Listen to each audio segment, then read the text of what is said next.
जय गणपति बापा, जय अंबेमा मित्रों અને જય મહાદેવ। મિત્રો, હું આજે સૂર્યનારાયણ સાક્ષાત દર્શન થાય છે। સૂર્યનારાયણ તો આપણે રોજ કરી હતી, એની હું વાત કહું છું। અને મકર રાશિ ઉપર સૂર્યનારાયણનું ભ્રમણ થાય છે સંક્રાંતિ દિવસે, એટલે આપણે મકર સંક્રાંતિ બી કહીએ છીએ અને ખાલી સંક્રાંતિ બી કહીએ છીએ અને ઉત્તરાયણ બી કહીએ છીએ। અને તે દિવસનું બધું મેં દાન પુણ્યને તો બીજી આગળના વિડીયો મેં વાત કરી હતી, પણ સૂર્યનારાયણની વાત એમ કહું છું કે રાંદલમાં સાથે લગ્ન કર્યા અને રાણાદેવ સાથે લગ્ન કર્યા અને એમને પછી વનમાં માતાજીને કહે છે સૂર્યનારાયણ કે મારા લગ્ન કરો, ત્યારે રાંદલદેવ સાથે લગ્ન કરે છે। અને રાંદલદેવે બી એક વખત, રાંદલ માતાજીએ બી એક વખત એની પરીક્ષા કરી માં સૂર્યનારાયણ ભગવાન, કે માં કહે છે કે તમે બધાને જમાડીને આવ્યા? તો કે હા, હું બધાને જમાડીને આવી, હાથીને હણ ને કીડીને કણ। તો એને એક કીડી માચીસની અંદર પૂરી રાખી હતી, તો એની અંદર એક ચોખ્ખો ખાતી હતી કીડી। અને ત્યારે એ ભગવાનને કહે છે કે હે સૂર્યનારાયણ દેવ, તમે ધન્ય છો, સાચા છો, કેમ કે મેં પરીક્ષા તમારી કરવા માટે મેં આ કીડી પૂરી હતી। ત્યારે સૂર્યનારાયણ કહે છે કે તમે જેટલું રાંધશો ને એટલું ખૂટી જશે।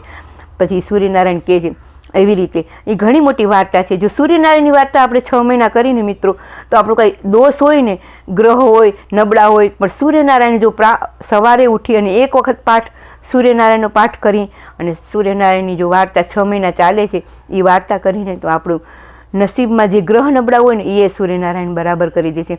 અને સૂર્યનારાયણ દિવસે, મકર સંક્રાંતિના દિવસે તો ખાસ સૂર્યનારાયણની પૂજા કરજો અને સૂર્યનારાયણનો પાઠ કરજો મિત્રો। જો મારો વિડીયો સારો લાગે તો શેર કરજો। ખૂબ ખૂબ ધન્યવાદ, ખૂબ ખૂબ આભાર। આવો વિડીયો જોતા રહેજો। અને અમે કાલે ગાય માટે અમે એક ગૌશાળામાં જોવા ગયા હતા, તો શું ગાયોની સેવા કરે છે, કેટલા સેવાવાળા છે। આપણે તેમ થાય કે કાંઈ નથી, આપણે એમ કેટલા સેવાવાળા છે મિત્રો, કેટલી સેવા કરે છે અને કેટલો સમય કાઢી અને એ લોકો ગૌશાળામાં છે, કોઈ ભગવાનના મંદિરમાં છે, કેટલી સેવાભાવવાળા કરે છે। આપણે કાંઈ કરી નથી શકતા। બસ મિત્રો, જો આપણો મારો વિડીયો સારો લાગે તો શેર કરજો અને એટલું ધ્યાન રાખવાનું કે દાન્ય પુણ્ય કરવાનું। અને દાન્ય પુણ્યનો એનો સંક્રાંતિના દિવસે તો મારા આગલા વિડીયોમાં હતું કે મોટું મહિમા છે, પણ જો દાન્ય પુણ્ય ન થાય તો કોઈની કુટલી, કોઈની નિંદા કોઈ નહીં કરતા। અને પશુ પક્ષી અને મિત્રો, ખાસ તો કરીને જે પતંગ ચગાવે છે ને, અબોલા જીવને કોઈની હત્યા ન થાય એવી રીતે પતંગ ચગાવજો। પોતાનું શરીર કેમ ગમે છે સારું સાચવવું, એમ પક્ષી, કબૂતર, એ લોકોનું બી જીવન સારું રહે। બસ મિત્રો, એ લોકોને કાંઈ લાગે નહીં દોરા ધાગા, એનું ધ્યાન રાખજો। ખૂબ ખૂબ ઉત્તરાયણની શુભકામના, ખૂબ ખૂબ શુભકામના મિત્રો। અને મારો વિડીયો સારો લાગે તો શેર કરજો। ધન્યવાદ। જય સૂર્યનારાયણ।